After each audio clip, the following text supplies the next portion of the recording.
Saint-Lambert-du-Lattay est une commune viticole, l'une des plus viticoles de l'Anjou, 1500 hectares mais 800 hectares de vignes.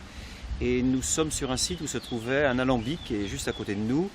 Alors un alambic, il y avait un bouilleur de cru donc sur la commune, Paul Potito, qu'on voit en photo d'ailleurs sur ce panneau, cette table de lecture. Un alambic était toujours situé près d'une rivière, c'est pour ça que nous avons l'Irôme derrière nous. Et au fond, on est sur un petit site d'activité humaine avec l'alambic d'un côté, le lavoir de l'autre, où les lavandières de la commune venaient laver le linge. C'était aussi un lieu où des vignerons venaient puiser de l'eau pour alimenter les tonnes à sulfate, à soufre. Donc un lieu de vie. Et nous avons voulu en faire un point d'arrêt, un point de valorisation d'un élément de patrimoine de la commune, un élément de patrimoine viticole.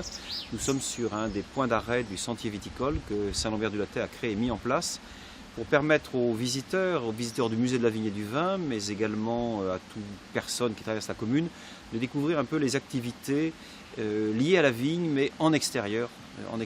Et donc nous avons une quinzaine de tables qui expliquent ce qui peut se faire dans la vigne ou lié à la vigne.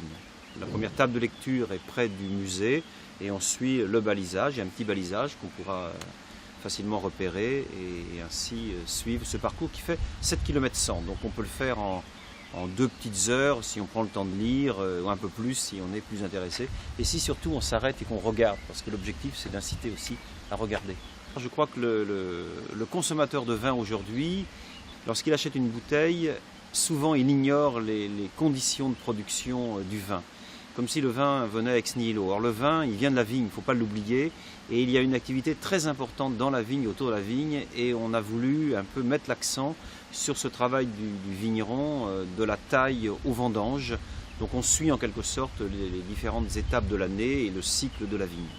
On va présenter aussi les paysages viticoles, les terroirs, et montrer un peu toute l'influence de ce paysage, de cet environnement sur le vin, parce qu'au bout du compte, c'est bien la dégustation du vin qui nous intéresse et que toute cette activité importante, elle a pour finalité la qualité du vin que l'on veut mettre dans les verres.